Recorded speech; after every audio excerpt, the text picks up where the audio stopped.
Monday afternoon to you, 4 o'clock time for Sports4CLE. Thanks for joining us. I hope you had a great weekend. NFL Scouting Combine in Indianapolis. Everything gets underway tomorrow. We will be there, and so will our guest, Scott Petrak, Browns beat reporter for the Elyria Chronicle-Telegram, as well as brownzone.com. We'll hear from Andrew Berry, Kevin Stefanski. Scott, I wanted to start off, this is from your mailbag. Andrew Berry said he wouldn't necessarily call pass catcher the top offseason priority. Do you agree? Yes, but I'm not positive about it. I think it's a big need. When you combine David Njoku, the tight end, with Amari Cooper and Elijah Moore, it doesn't feel as pressing. And the only reason I think the other alternative, and I would rank slightly higher, is if you take defensive line as a whole. They needed another starting defensive tackle next to Dalvin Tomlinson. Whether or not Zadarius Smith, right, they have to figure out what to do with him at end. He's going to be a free agent. If he leaves and they have to replace him, so you could have two starting spots open on the defensive line, compared to probably just needing to add one wideout. Fair enough. Now, Andrew Berry might be a little hesitant to spend a lot of money on a wide receiver in free agency. And if you look at this list, this might be why. So these are wide receivers to get $30 million in a new team with a new team in free agency from 2016 to 2023. And when you look at these names, Marvin Jones, Sanu, Garcon, Woods, Jackson, Kenny Britt, who can forget Kenny Britt? Watkins, Robinson, Richardson, Williams, Golden Tate. You keep going down the list, and none of them have really panned. Kenny Galladay, 4 years, $72 million. Corey Davis, 3 years, $37 million. Kirk was okay. Robinson, Gage, Valdez-Scantling, Lazard. Myers was okay with the Raiders, rather. But when you look at that list, there is pause to, there's reason to concern with giving money to free agent wide receivers. Yeah, there certainly is. And I think that's because when teams have a legitimate number one stud, they don't let him go. So if you're out there, you've probably been a number two and you're trying to make that jump to number one. Maybe you just had one big year, whatever the case may be. So I think that's part of the reason Andrew Berry would be hesitant to go after a big money free agent receiver. I think the other reason is, I expect Amari Cooper to come back, and that's a $20 million salary for Cooper. And I just don't think the Browns believe in paying two receivers big time money. Now, I'm sure there's exceptions to that rule, and if the right guy became available, they would consider it. But I kind of feel like, okay, they think they have one guy and then complementary pieces, whether that's Elijah Moore, Cedric Tillman, a guy they draft. And I think they'll sign a free agent. I just don't think it'll be a big money guy. And then you add, tight end into that mix as well. So yeah, I get it, and I know those names are attractive, right? T. Higgins, I know he's franchise tagged, but T. Higgins or Calvin Ridley or Mike Evans. But I'm not sure Browns fans should get their hopes up. Yeah, and the other thing is it's so the dynamic between a wide receiver, a quarterback, and the offensive system. I think that's the other thing that we overlook in this. Just because a guy can play well in, Green Bay doesn't mean he's going to be able to play well in Kansas City. It's a different quarterback, a different system. Yeah, that's a great point. You have egos involved. You have the chemistry with the quarterback, with the coach, the play caller, like you mentioned. So all of that goes into it. And even, you look at, I think Amari Cooper's transition was pretty seamless, right? And he worked with Jacoby Brissett, and they figured it out right away. But even Elijah Moore, right? There were growing pains with Elijah Moore, and you'll get to the end of the year and you go, his numbers were fine. And I think there's hope that he will be better from the organization, that he'll be better in 2024. But it takes a while. It just does at that spot. So the NFL informed teams that the 2024 salary cap will be $255.4 million. That is a $30.6 million increase from last year. That's the most cap has ever gone up in a single season. Now, when I look at that, it happened in the NBA, and there were crazy, crazy contracts. I think it probably means that the top-end free agents are going to get a little bit to a lot more money than you thought they were. And if Andrew Berry, he's spent in free agency, but he's been very disciplined. Fans got upset last year. Draymond Jones, he got outbid for Draymond Jones. He got outbid for, Hargrave. There were guys that he got outbid for because he's pretty disciplined with not exceeding what he believes the value is.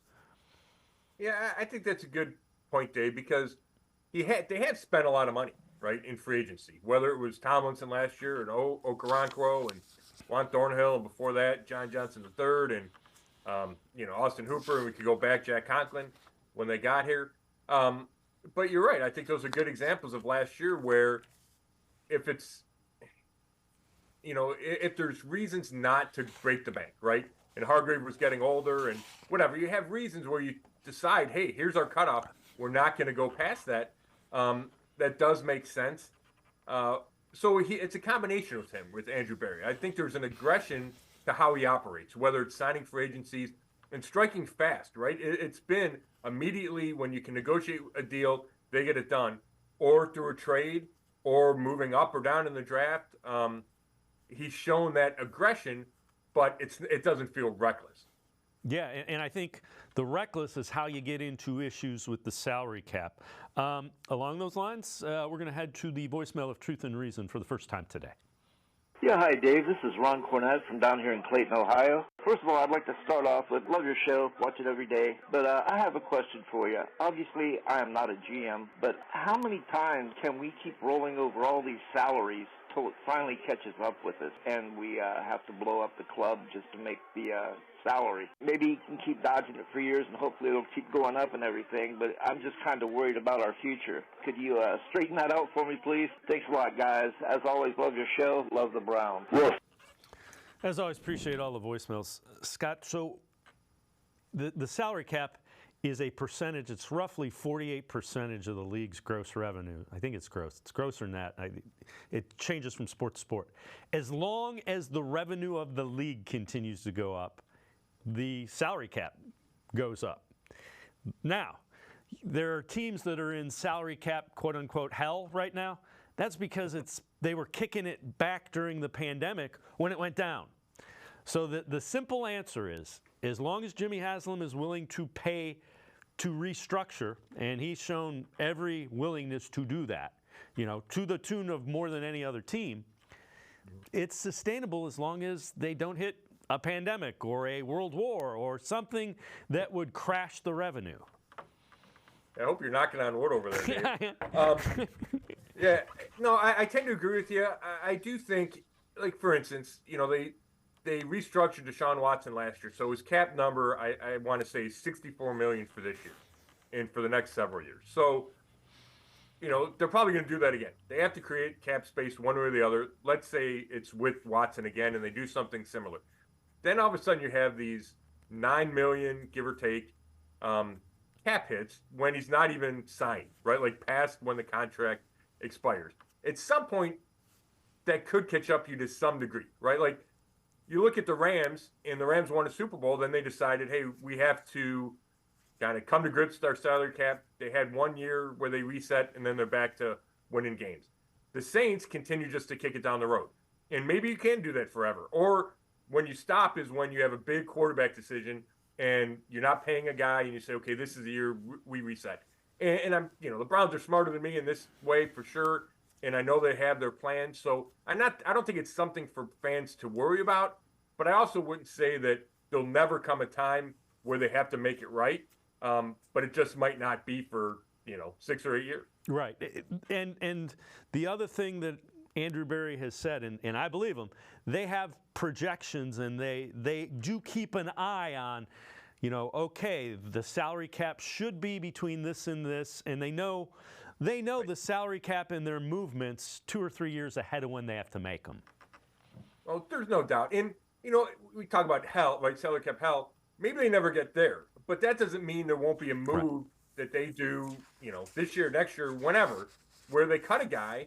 And the reason is it really benefits their salary cap. And if that wasn't a factor, they wouldn't do that, right? Like, somebody's due a big bonus and you want to bring him back, but it just doesn't make sense at that number for your cap. So I think there's probably degrees to salary cap trouble. the Browns or any other team can be in. All right, before we go to break, 4 free agents in the Browns' range after the cap surge. This from Dog Pound Daily. They go 4, Calvin Ridley, wide receiver. 3, Tyron Smith, left tackle for the Dallas Cowboys. 2, Jordan Brooks, linebacker from Seattle.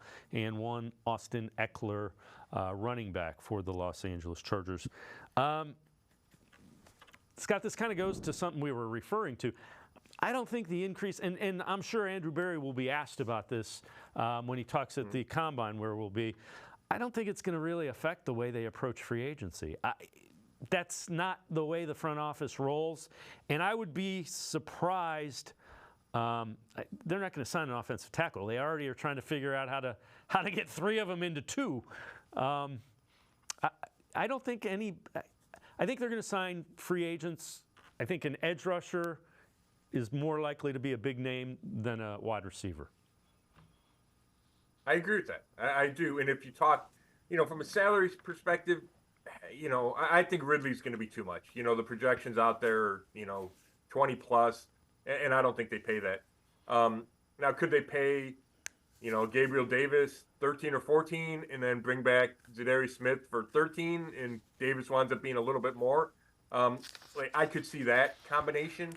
But I would probably bet that the edge rusher will make more than the receiver that they sign, assuming they, and I do assume they will sign a receiver. But I think you're right about that $30 million influx. That helps, right? It's a bonus. The Browns always were confident that they'd be able to finagle the cap and it wouldn't really restrict them from signing whoever they need to sign or trading for whoever they want to trade for. But this has to provide some wiggle room there, but it does for the whole league, right? So you're competing with teams that have the same $30 million extra. So, I don't know if that's, I don't think that's any bigger advantage to the Browns. So yeah, it feels like Ridley's too expensive. I don't think they sign an offensive tackle. I don't think linebackers are a priority for them. I'd expect Taki or Anthony Walker Jr. to be brought back, one of those 2 guys. Eckler, I think, is interesting. I don't know how they're going to approach running back, given the uncertainty with Nick Chubb. I think they need to add a piece in that room. But I don't know if that'll be a veteran or you draft a guy. And if it's a veteran, do you go on, Eckler's a pretty big-name guy, right? He's not going to want to take a back seat if and when Chubb comes back. So I'm curious about that position, but I wouldn't expect any of those 4 guys. Scott Patrick and I are going to step aside, take one more time out. Other side of the break, we'll head back to the voicemail of Truth and Reason. Sports4CLE. Be right back. Stay with us. Go ahead and pop a clamp on that. Let's take 5. With one of these 5 Lady Luck scratch-offs from the Ohio Lottery, like this new $20 100X with its $1 million grand prize, I want to get my cut of that 76% payout. So, good news. We're playing the largest family of scratch-offs ever. These Lady Lucks have all the fun and no complications.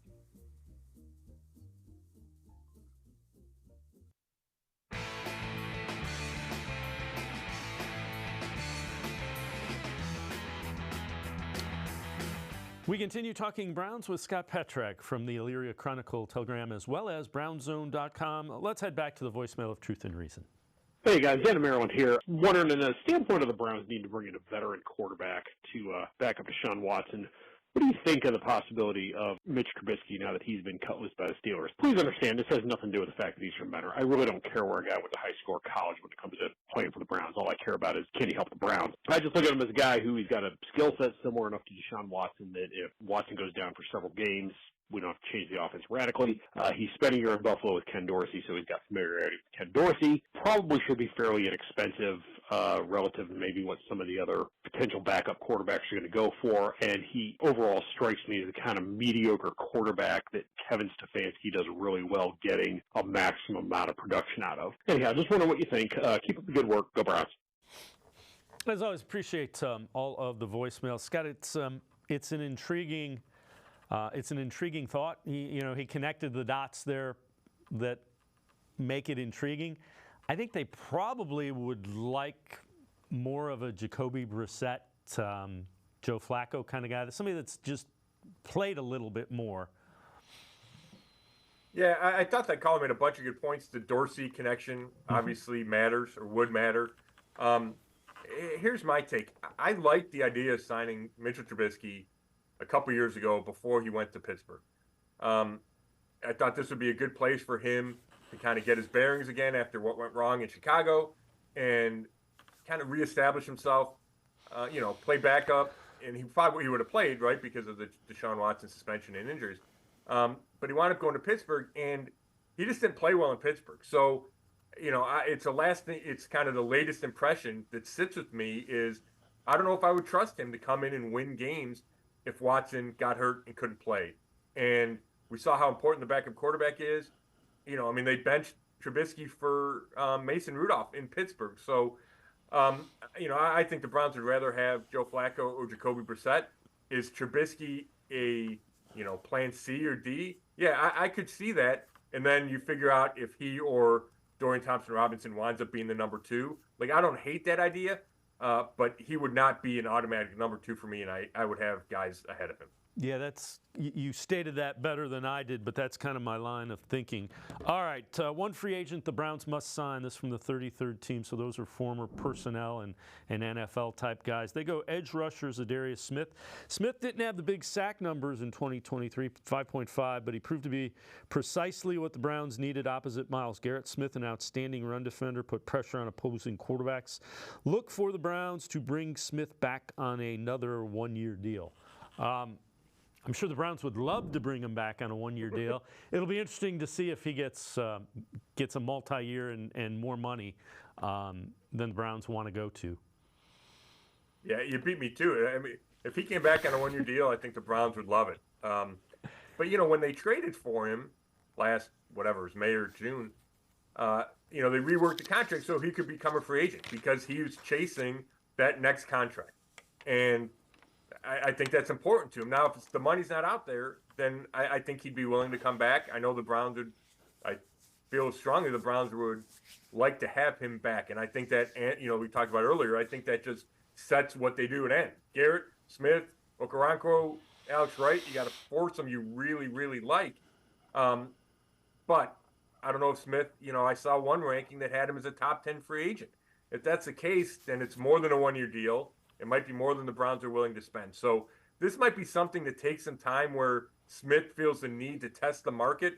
And then depending on how cool or hot it is, he comes back and says, okay, I'll play for, I think they probably have to give him a 2-year deal, but they'd probably be willing to do that. 2 years at 26, 27 million, that might get it done. Yeah, and you know what? That's not unreasonable for Zadarius Smith. And keep in mind, that's the guy who you finally put opposite Myles Garrett that Myles Garrett had a Defensive Player of the Year season with. All right, Combine gets underway in Indianapolis tomorrow. I know you are headed down there shortly after we talk. What are you paying attention to? What are you looking for, and what has your attention? You have these parallel tracks. You have the Browns and free agency, and then you have draft, right? So, it's updates on Deshaun Watson and Nick Chubb's rehabs. It's do any contracts get done, restructured so the Browns can create space? Does a deal get done? Like they could re-sign Zadarius Smith at any time. Like we just talked about, I don't expect that to happen. But could there be a deal with a Taki or you name it, even a lower, guy we're not thinking of, backup lineman, whoever it is? Does any kind of that deal get done?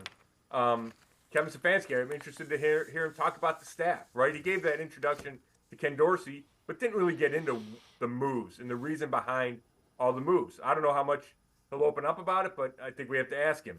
The tackle situation, how do they plan to handle that? Like, there's a lot of Brown stuff to deal with, and then you get to the draft, and okay, which of those D tackles, D ends, receivers stand out, right in that area of that day 2?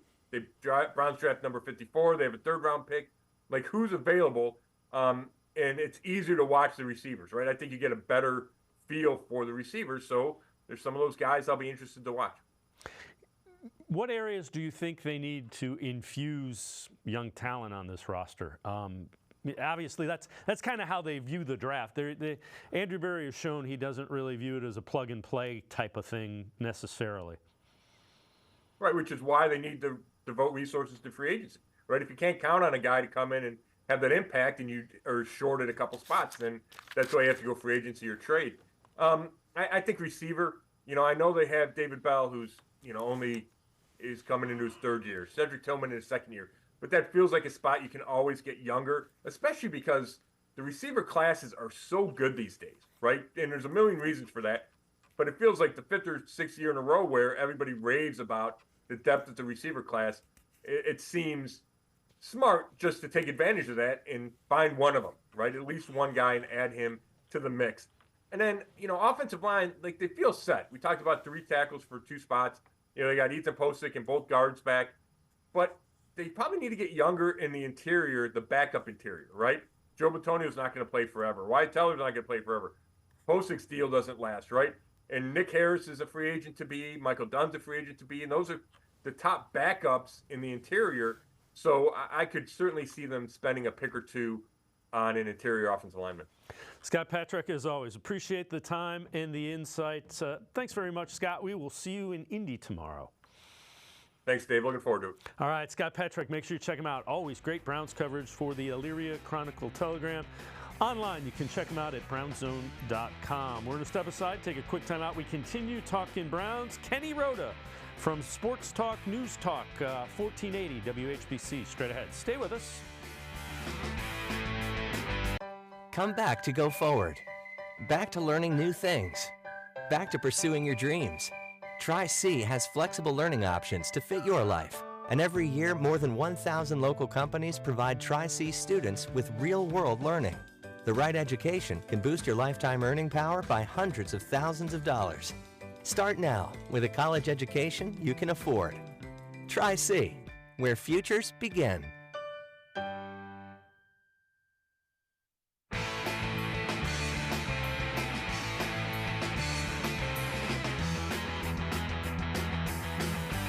We continue talking Browns here on Sports4CLE. This one from Dog Pound Daily. 3 Browns that must be extended after the salary cap hike. Number 3, they say Amari Cooper, $23.77 million is the cap number this year. Number 2, they go with Nick Chubb, $15.825 million cap number here.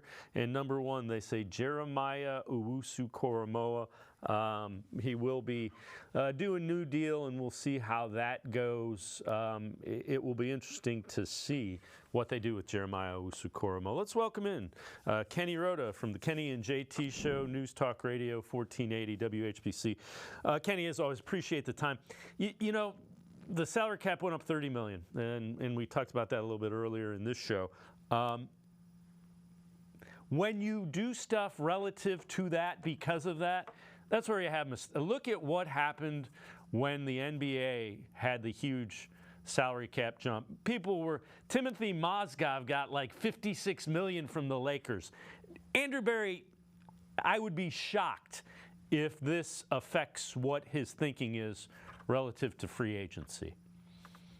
The reason Andrew Berry got the job as the general manager of the Cleveland Browns is what? Because he was a salary cap guru, right? So this is his specialty. This is in his wheelhouse. So he's going to look at this team, evaluate it, and not going to overspend, but try and spend wisely. And of those 3 guys that you listed there that deserve, I should say, to be, re-upped, Jeremiah Owusu-Koramoah, end of story, first and foremost. You take care of him. You have in my opinion, you have no other linebackers on this team that can make a difference. You've got a bunch of role players, and they don't value the linebacker position as much as other teams do, right? So your best is J.O. Kane. He's that hybrid that can play linebacker. He can even rush from the end. He can drop as a safety. So he's the most important of those 3.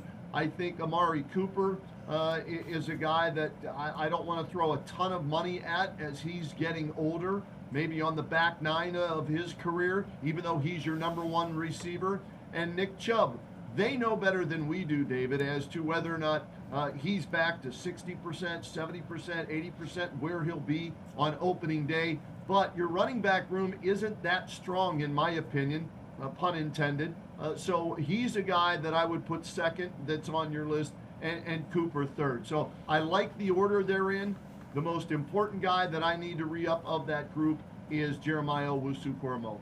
Yeah, and the other thing I would say is I would do incentive-laden things where if Amari Cooper continues to perform, he can make that money. But if he doesn't, I'd do the same thing with Nick Chubb. Nick Chubb, you want the cap number to still go down, but you give him the ability, if he's Nick Chubb, you give him the ability to make even maybe a little bit more money than the $15 million. Obviously, he's your best offensive player when healthy, right? We talked about him being the best player on the team when the season started last year, ahead of Myles Garrett. And then, of course, he has that catastrophic knee injury, second time he's had a serious knee injury. So where will he be? But if he's 80%, that's better than most running backs that are 100% in the NFL. I'm a huge Nick Chubb guy. I hope he's able to make it back, and I like your thinking there. If you want to re-up him, okay, look at what most running backs are making, the average, but use the incentives to allow him, if he finishes top 5 in rushing yards, top 5 in total scrimmage yards, touchdowns scored, playoff games, give him those incentives that you can pay him down the road. All right, this one from Dogs by Nature. These are two moves the Browns should look into making, and they're both trades. So first one, they go trading with the Washington Commanders for defensive tackle Jonathan Allen. And again, you know, the Browns right now, the three guys, Hurst is a free agent, Shelby Harris, Jordan Elliott, all free agents. So it'll be interesting to see how that shakes out. Allen's an intriguing guy. The other one that they have, they say trading for Broncos wide receiver Jerry Jeudy. And Judy's a guy we know the Browns were interested in a little bit ago. Broncos didn't want to trade him. I don't know. The idea of Jerry Jeudy has been much more appealing than the production of Jerry Jeudy so far in the NFL. Yeah, Jerry Jeudy is a guy that if he comes in here, would he give you a better 1-2 punch? I don't know for sure. I don't think we can answer that for sure. It's a possibility, but we're just finding out a little bit ago, T. Higgins, right? He's going to be franchised by the Cincinnati Bengals. So you can scratch him off the list. He's playing there for at least one more year. Then you move down. I was looking at the other, wide receivers that are available there. Michael Pittman Jr., Mike Evans. Do they franchise him in Tampa or re-up him? So he may not be available. Marquise Brown, I think you and I talked about that. We're not big fans. Calvin Ridley, Jacksonville, Darnell Mooney with the Bears, Gabriel Davis. That's a guy that I like Davis more than I like Jeudy, but if they just want to do something via trade where it won't hurt them salary cap-wise, then maybe Judy's the direction they go. Yeah, I think the wide receivers could get some silly money just because of the $30 million increase to the salary cap. So that'll be something that's interesting. And we know Andrew Berry's been really disciplined with it. He took some heat last year at the defensive tackle spot because a couple of teams outbid him by, $3, $4, $5 million. That's the way you stay out of cap trouble when you kick it down the can. That gets magnified each time you restructure. All right, this from NFL Stats Tweet. These are notable free agent edge defenders, so edge rushers. You got Allen, a young guy from the Jaguars, Brian Burns, Hunter, Huff, Chase Young, Grenard, who we saw with the Texans. Clowney, I think you can cross him off the list. Zadarius Smith, Floyd, Van Ginkel, Autry's a guy that has some ties to Jim Schwartz from his time in Tennessee, and then Graham, also some ties there with the Eagles, and Dorrance Armstrong. Again, the top-end guys, Kenny, I think they're going to get silly money just because there's more of that to spend. What makes sense is bringing back a guy who already knows your system, is familiar with the defensive line, and had a pretty decent year last year in Zadarius Smith. So he would be somebody that I definitely go out and talk to and say, hey, look, we want to bring you back. Do you really want to go somewhere else for maybe a few extra dollars and learn a whole new system, or be part of something we're building here in Cleveland, and we will pay you at least what the average is at your position. So I would look at Zadarius Smith, and hey, let's be honest, Chase Young, He had one big play in the Super Bowl, but he's been kind of a disappointment since coming out of Ohio State, some injuries and everything like that. But depending on what he's asking for, I think you kick the tires on that, make that phone call, and see what he's asking for. And then Brandon Graham, too, maybe if you're looking for someone further on down the pecking order. Well, here's an interesting name that was on that list. This from the 33rdteam.com. So those are former personnel guys that have predominantly worked in the NFL, some in analytics departments. So Browns edge defender Dorrance Armstrong. He's about to earn his third contract despite being just 26. He'll be 27 when the season starts. Isn't a dynamic pass rusher, but can win one-on-one matchups and stop the run. Also has experience playing all over the defensive line, a must in Jim Schwartz's defense. Armstrong won't cost an arm and a leg in free agency. He's the perfect type of pass rusher to pair with Myles Garrett. So, Kenny, the last 2 years, this guy started 16 games for the Cowboys, and he has 13 and a half sacks. I like the way you're thinking there. Yeah, I mean, if you can get him at your price, right? And will he become better because of Myles Garrett getting the double teams, thus giving him those one-on-one matchups against the run and in pass down situations? So that is definitely, I wouldn't be surprised if they try and do what they did last year, and that's bring in 2 or 3 guys, right, to create some depth, because we know Schwartz likes to rotate guys and get a dynamic or somewhat dynamic pass rusher, but somebody that's not going to cost you an arm and a leg, like they said, but still has production. So he definitely falls into that category and has familiarity with Schwartz. Yeah, the other thing that's kind of intriguing is you get those guys on the one-year deals that don't cost you a lot. I'm thinking Shelby Harris, Maurice Hurst, and they were effective without question. Kenny Roda from the Kenny and JT Show, WHBC 1480 Sports Talk. We're going to step aside, take one time out, other side of the break. We're talking a little bit about the wide receiver position. Sports4CLE, be right back. Stay with us. Here comes the rush. All right, everybody, let's take 5.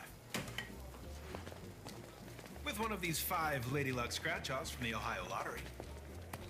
Like the $10 Lady Luck 50X. It's got prizes all the way up to 500 grand, so you could really clean up. The Lady Luck family of scratch-offs is the Ohio Lottery's first ever, with 5 price points from $1 to 20. They're an easy way to cook up some fun.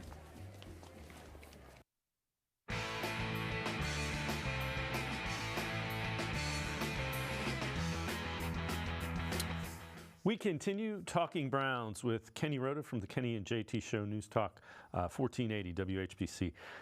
Kenny, this is a disappointing one. These are the wide receivers that the Browns have drafted since 2010 by round. Round 1, Corey Coleman.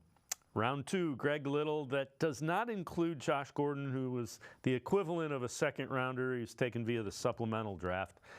He's probably the most successful of these. The round 3 guys are the guys that the Browns have taken in the last several years. Tillman, see if he can develop. Anthony Schwartz, they've already moved on from. Then it's Benjamin, Lewis, Callaway, Malley. Higgins had some time in the league. DPJ had some success, but they decided to move on from him. Michael Woods has been injured. When you look at that list, that tells you you haven't had a quarterback. You haven't had wide receivers. You haven't developed either in a passing league. That's why you've struggled. Well, yeah, we look at the 3 major sports, right? Major League Baseball, it's about hitting home runs. The NBA, it's about hitting 3-pointers, right? And in the NFL, it's about throwing the football and catching the football. The Guardians were dead last in home runs. They finished 3rd in the standings. They did nothing to upgrade that this offseason. Could be a long year for them. Cavaliers, what did they do? They went out, they added Max Strus to provide some toughness and 3-point ability. Georgie Niang, 3-point ability, right? Where are they? They're the 2nd seed now in the Eastern Conference as we come down the stretch. And the Browns, they need somebody to pair with Amari Cooper that is a wide receiver. David Njoku, a nice option as a tight end, but you need a legitimate number 2 wide receiver to go with your number 1 if you're going to contend, for a Super Bowl championship. And some people might say, well, Roadman, name me the 3 or 4 wide receivers that Kansas City has. Well, guess what? It doesn't matter who their receivers are because they have the best player in any sport right now on the planet in Patrick Mahomes. But you need to be able to throw the football effectively down the field, score touchdowns that way to win in this league. And yes, a lot of that starts with Deshaun Watson. Can he make the receivers they have better? We haven't seen that yet, so we don't know. So why not give him some help along with Amari Cooper and, swing for the fences and bring in a legit number 2 who maybe in the future could be your number 1 if you get rid of Amari Cooper. And to your point, the Chiefs hit on Rashee Rice, that he developed into that number 1 guy. Yeah. So it'll be they got to get somebody, and they got to get somebody, they got to draft somebody, they got to develop somebody, and it's time to put some capital into it. They've only drafted 3 since 2010 in the first 2 rounds. That's got to be bottom in the NFL. Has to be. I don't know where it ranks, but it's got to be near the bottom, and it's not good. And so this is your chance, right? Your window is now. That window is wide open. Come on in, right? Bring in that wide receiver. Bring in that edge rusher to lock up JOK. Go for this because this is your opportunity with what you're paying Deshaun Watson. Why do the San Francisco 49ers have a bigger window of opportunity? Well, they have it because they don't have to pay Brock Purdy ridiculous amounts of money. He's still on his rookie contract. When you're paying the top dollar to quarterbacks, it affects the rest of your roster and what you can pay in free agency. So you've got to find a way with this cap going up $30 million to address, in my opinion, your biggest need on the entire team, and that's the number 2 receiver opposite Amari Cooper. All right, this from Yardbarker along those lines. Off-season trades the Browns should pursue. They go with wide receiver Mike Williams. While the risk of injury and Williams' availability history looms as a concern, his ability to make plays downfield and his opposing size make him an enticing target for the Browns. It'll be interesting to see what the Chargers do with Mike Williams. The $30 million cap increase could keep him on that roster. I think he was going to be a cap. He still may be because you got Jim Harbaugh coming in, and they're going to want to you got Greg Roman, who's going to want to run the football as an OC. I like the idea of Williams. The injury concerns are huge. Remember, that's the guy that played with Deshaun Watson at Clemson.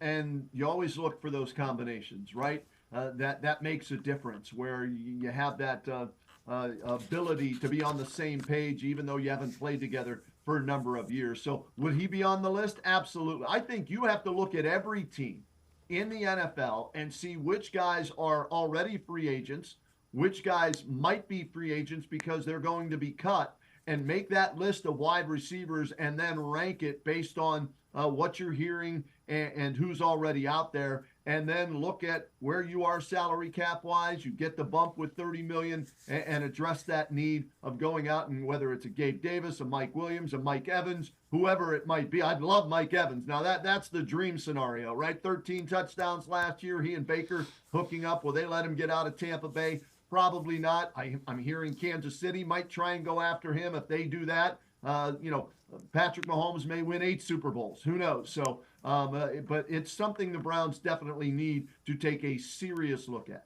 All right, before I let you go, NFL wide receiver draft rankings. This is from CBSSports.com. We eliminated the high-end ones that were going early in the draft that the Browns have no shot at. And the top couple are projected to go before the Browns pick in the late 50s. So you got Xavier Worthy from Texas, speed guy, Mitchell, his teammate.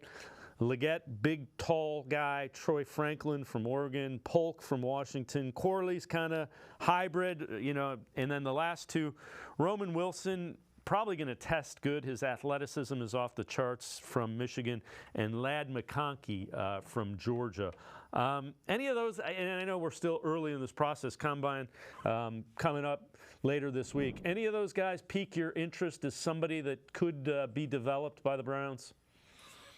Could be developed, yes, but you're trying to win now, right? You're not trying to develop a guy for 2 or 3 years down the road. That's why free agency or trades, you have to go down that path. you have to look at free agency and which teams might be willing to deal you a wide receiver, because of those guys you named, none of those scream starting number 2 wide receiver for the Browns that's going to put them over the top, help them win a playoff game, and be a Super Bowl contender. I need a veteran impact wide receiver to team up with Amari Cooper. Now, do you want to draft somebody, to be maybe a future number 2, because after this year, you're going to maybe not pay Amari Cooper, right? And then whoever that free agent is that you go get or trade for becomes your number 1, and then this draft pick becomes your number 2. Okay, I get that. That's a possibility, but you can't just draft one of those guys in the second round and not make a move elsewhere for a wide receiver. You've got to impact this team via trade or free agency at the wide receiver position.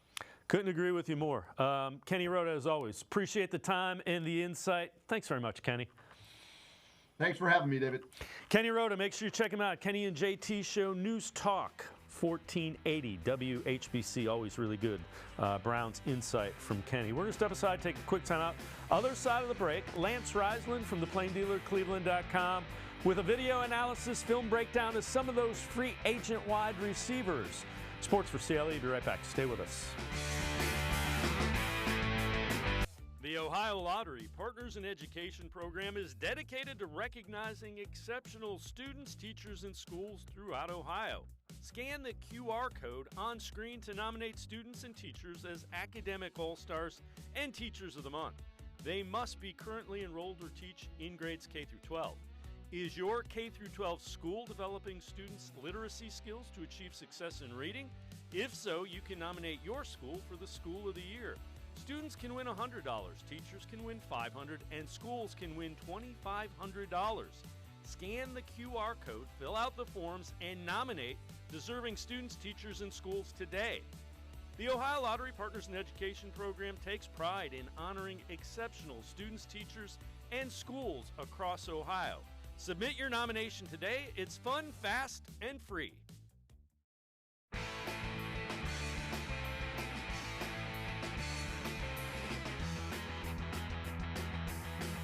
We continue talking Browns on Sports4CLE. Time for some video analysis, film breakdown.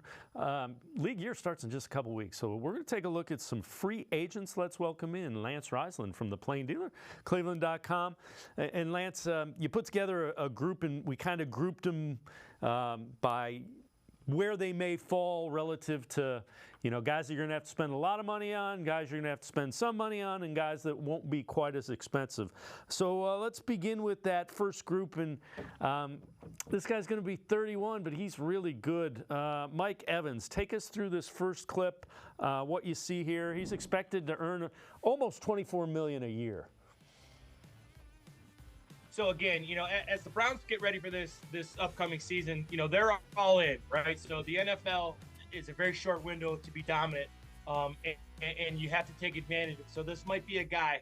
I think the receiver is the number one position of need in terms of guys who can get easy yards and get, make big plays for you. Mike Evans is that guy. So last year he had 79 receptions for 1,255 yards, 13 touchdowns. Right here you're going to see him run a vertical. And right there, you're going to see his right arm going over the top. And the reason he's able to do that because Mike Evans is 6'5", 230 pounds.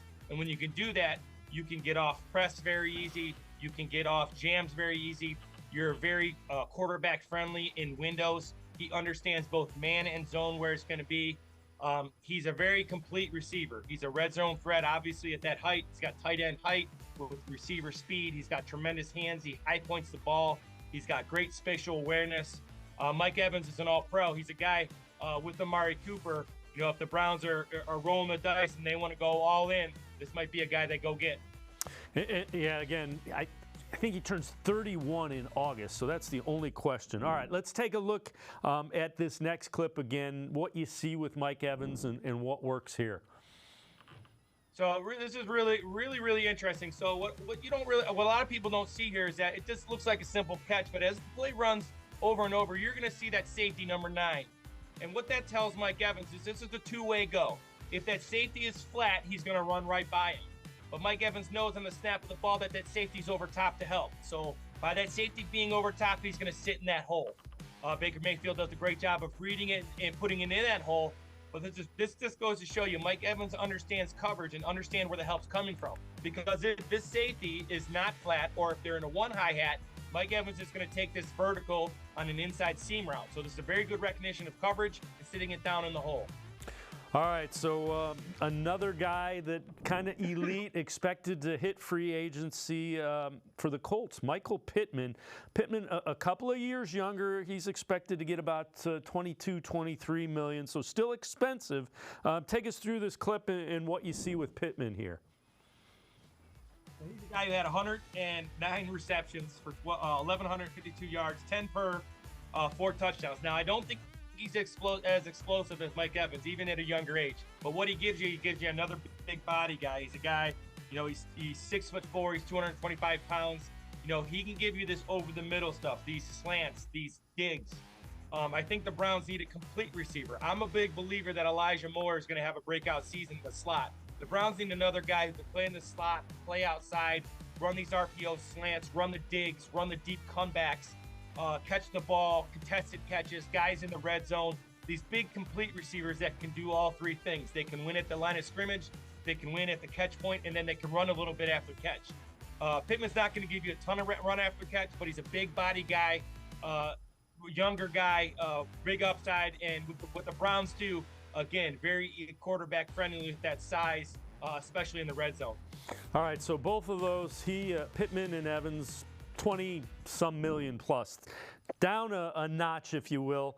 The second group that we're going to talk about, Marquise Brown, expected to make about 14.8 million is what they're projecting a year for Marquise Brown. What do you see here? See, I'm a big believer. Once again, this is an Elijah Moore type thing. So if they're not happy with Elijah Moore's production, they might go out and get a Marquise Brown. This is going to be a guy who's in the slot more. He's an undersized guy. He's only 5'9", about 180 pounds. Being down there, that's not very big. So, durability is an issue with touches, as where, Pittman and Evans are big guys. Their durability is going to be better. Marquise Brown is a guy who can play inside or outside. I think he'd be more of a slot with the Browns. He's a guy who can run those jet sweeps, fly sweeps, catch these quick screens like this. He's got great hand-eye coordination, though. He's got great ball skills. He's got great spatial awareness. He can make all the catches. He's really, really tough. You worry about his being undersized, but he's a guy, if you want a guy, again, to get you easy yards, maybe, depending on what Elijah Moore does, maybe they go out and get a Marquise Brown. Like I said, I think, Elijah Moore is going to have a huge year this year. A guy like Elijah Moore needs to have, the same quarterback, to work with him, especially on those slot type stuff. But if they're not happy with him, maybe they go out and get a guy like Marquise, like this guy. This guy is really, really fast and really, really good. All right, so that same kind of tier is in that 15 to 17 million range. Calvin Ridley. Ridley didn't play for a couple of years, had a pretty good year with the Jaguars this year. What do you see in this clip with Ridley? So this is the guy that I can't quite figure out. So physically, he's as good as it gets. He's 6'1", he's 190, big guy. He's an incredible athlete. I don't know if he's quite ever lived up to the potential that he has and the potential athletically what he has. So right here, you just get his inside seam with a curl on the outside. And he does a great job of sitting in the hole, but you're going to see the route. He's going to push vertical. He's going to sit. That tells the quarterback when to throw the ball, snaps it really quick. He can change levels really fast, which is hard to do, which allows him to go from a full sprint to, stopping on a dime. He's got great acceleration. He's great. He releases very well because of his size and his hands. He runs the ball very well after catch. He's very good at contested catches. He can also run jet sweeps. He can also do some of the stuff that the Browns like to do. But this is a complete receiver who can play inside or outside. He's kind of got some slot type ability, but he's a big guy that can play outside. A guy I haven't quite figured out, because when you watch him on film and watch some of the things he does, he's a next level talent. Yeah, and it'll be interesting to see what his market is and how that develops. All right, now down another tier, we got a couple more that we'll take a look at. This is a name that's kind of been bantied about because of Ken Dorsey being his offensive coordinator with the Bills. Gabe Davis, and the expected range there is somewhere in that $11 to $13 million range. Take us through this clip with Gabe Davis. Well, he's a guy that had 45 receptions, 746 yards, 16 per. He's a big game guy, right? So he's 6'1", 210. And going back to those first two guys as well, these big guys are important because of their blocking schemes and their ability to block. And bringing in Dickerson as the offensive line coach and some of the stuff he brings in with McVay, these receivers are going to be asked to do a lot of blocking against some big guys. So getting a big guy might be the case. So this is a classic case of this. So it's 3rd and 1. He's going to come down inside. He's actually going to chip a little bit on a defensive end.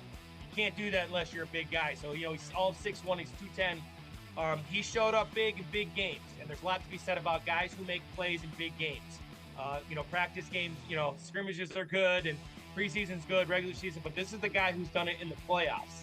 And that big body, it's a good scheme fit for the Browns. Financially, I'm not sure, but scheme-wise, he's a guy who's good in the red zone. He's great in the red zone. Catches nothing but touchdowns all the time. And I think he'd be good because of his ability to block in the run game as well. The other thing is Ken Dorsey, the offensive coordinator, certainly knows Gabe Davis. They did work together in Buffalo. All right, the final guy we're going to look at, and this is Noah Brown. They say his market's about the $6 million range, right around in that spot. What do you see with Noah Brown? I'm really, really biased on Noah Brown, so I got to break him down with a couple of times this year during my breakdowns of specific teams. And against the Bengals here and against the Buccaneers, when Nico Collins was out, Noah Brown had some big games. Again, he fits the mold because he's big. So he's another guy well over 200 pounds, tall, long arms.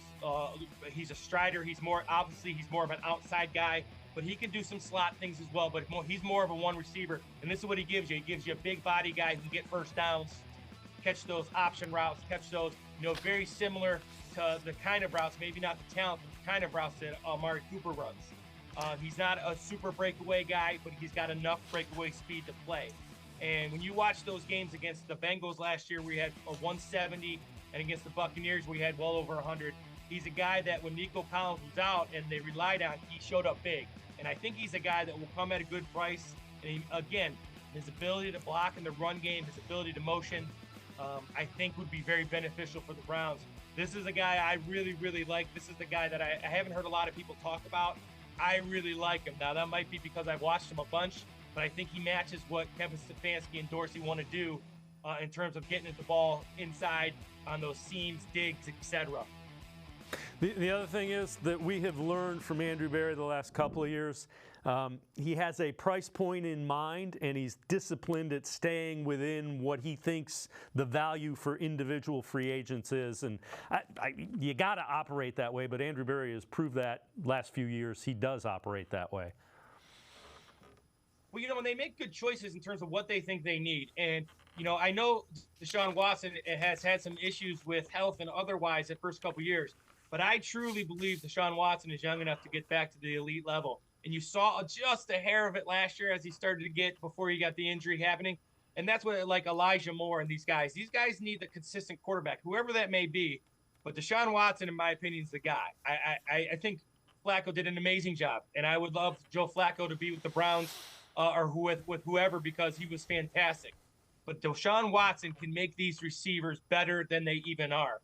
Amari Cooper, Elijah Moore, these guys who are not maybe A+, he can make A's and B's because of his talent level. And I see that coming. I see that, people doubt me on that, but I truly believe Deshaun Watson is going to make this team next level this coming up fall. Lance Reisland, as always, great stuff. Appreciate the time and the insight. Thanks very much, Lance. As always, thanks for having me. Lance Reisland, really good film analysis, video breakdown. Make sure you check him out, cleveland.com, as well as The Plain Dealer. We're going to step aside, take a quick time out. Sports4CLE, be right back. Stay with us. Come back to go forward. Back to learning new things. Back to pursuing your dreams. Tri-C has flexible learning options to fit your life. And every year, more than 1,000 local companies provide Tri-C students with real-world learning. The right education can boost your lifetime earning power by hundreds of thousands of dollars. Start now with a college education you can afford. Tri-C, where futures begin.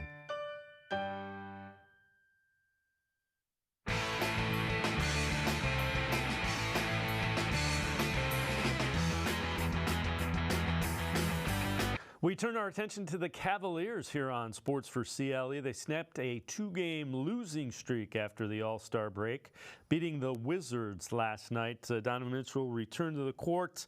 Let's welcome in Sam Amico from hoopswire.com. Sam, what have you gathered from the first 3 games after the break for the Cavs?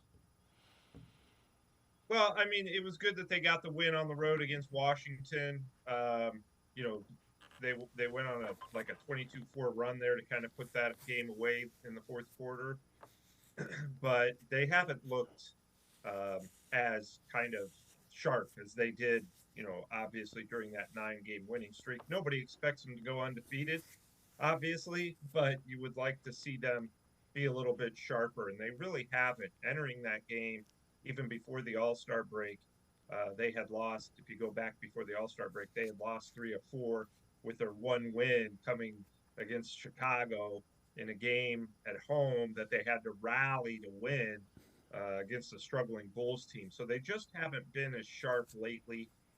And we heard J.B. Bickerstaff after the game against Washington said, you know, we just haven't had that same spirit that we've had. We need to get that back. It's nice that you got a kind of a homecoming game against Washington to get a win, but you know, you've got to get that spirit back and not let the fact that this is just February kind of, you know, these dog days of the season wear you down, because you're really in the middle of a tight Eastern Conference race right now. Yeah, you mentioned that. So they're still the 2nd seed, but now they're just a game ahead of the Bucks and 7.5 behind the Celtics are running away with the East. How concerned are you with the way the Cavs have played? You know, you kind of delineated, you know, around the All-Star break. Yeah, there's a little bit of a concern there. Nothing great, but, you know, you want to make sure that you're top 3 seed in the East. You don't want to blow this to the point where you're falling down to the 5th seed in the East or something and losing home court advantage. There are some troubling signs, but they're just signs. And, you know, you can turn it all around in 1 game. That's all it takes is go beat the Dallas Mavericks handily and put on a good show and play the right way and play with energy and spirit on Tuesday night at home against Kyrie Irving and Luka Doncic. So, you know, I think you don't get too excited about team winning 9 straight as they did and won, 17 of 18 as the Cavs did.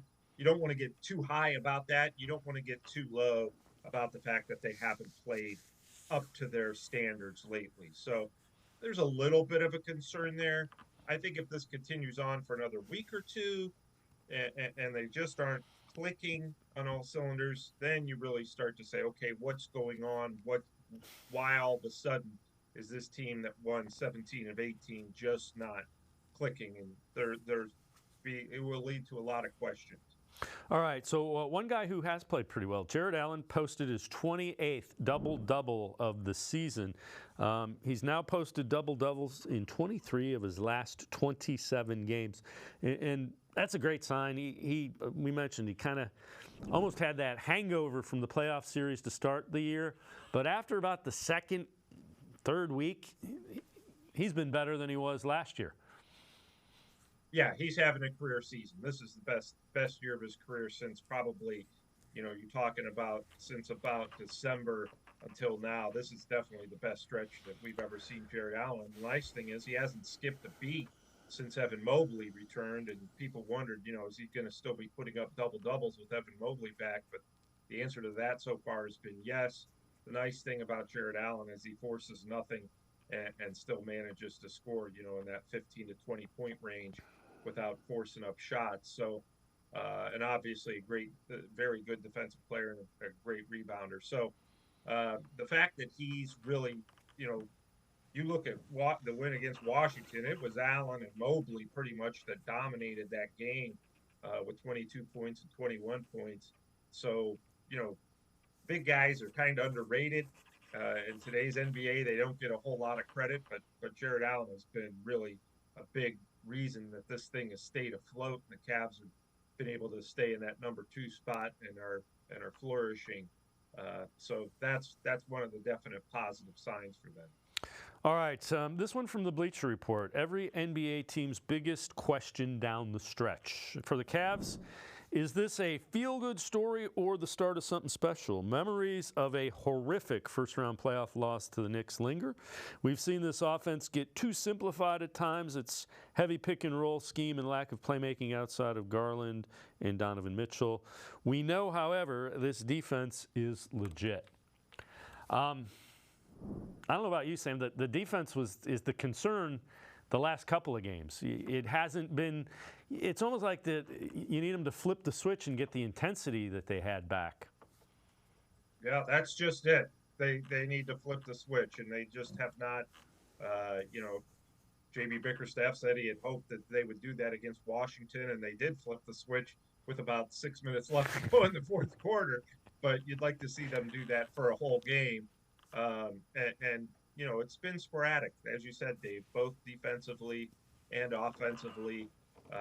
Against Philadelphia on Friday night, obviously didn't have Donovan Mitchell in that game, but they failed to hit 100 points for the first time in 31 games. So, with the Cavs, a lot of times their offense is a result of their strong defense. So, both ends have kind of been, they haven't been bad.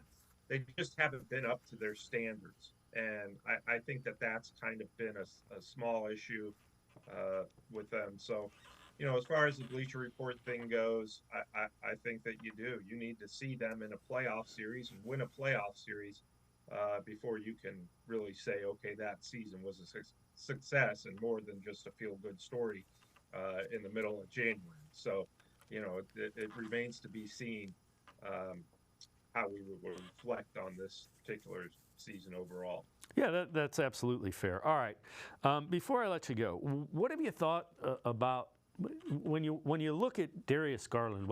It seems like he's kind of searching for how he wants to run the team and how he wants to play. Yeah, the broken jaw. First of all, I think he lost like close to 10 pounds because he couldn't eat. Break a jaw, but. I think he's finding his way as he comes back. He's had moments where he's been really good and made some great plays against Philadelphia when he stole off the and leaped up in the air and found Max Strus under the basket to keep the Cavs in that game. That's a great play. So he's capable of doing things like that. I just think that there are times where there's too much dribbling, too much. We heard JB Bickerstaff say the ball sticks. Both Garland and LeVert, you can get into that situation because they're always trying to create something. So they kind of dribble and wait, and sometimes it works, sometimes it just slows down the offense. So, when Donovan Mitchell was playing point guard, the ball kept moving. Even though Mitchell was still getting his points, the ball was moving, the offense was sharp, and they need to get to that point with Garland. They are there at times, just not consistently. And that's where I think that they need to get with Garland is consistent ball movement, more kind of a rhythm to his game. Fantastic young player, but, he just has to get acclimated to, I think, again, playing with Mitchell and everybody being healthy, which is rare. And, his minutes now are increasing after the injury. So, I'm willing to give Garland a little bit of time. Even at his worst, he's really good. It's just how is the team performing overall when he has the ball primarily in his hands? Not bad, but probably not as good as they should be right now. Yeah, and he does give them another element. Can hit an outside shot, can penetrate. You want it to be a little bit more up tempo. Is that accurate? Right. Sure. All right. A little more up-tempo and then a little more consistent, I would say, is throughout the course of a game instead of just really good moments. Sam Amico, hoopswire.com, as always. Appreciate the time and the insight. Thanks very much, Sam. All right, Dave. Thanks for having me. We'll talk to you soon. Sounds good. Sam Amico, hoopswire.com. Make sure you check him out. Outstanding Cavs coverage, also covers the entire NBA as well as anybody. It's going to do it for this edition of Sports4CLE. We will see you tomorrow at 4 o'clock from the NFL Scouting Combine in Indianapolis. Have a great night, everybody. See you tomorrow at 4 on Sports4CLE.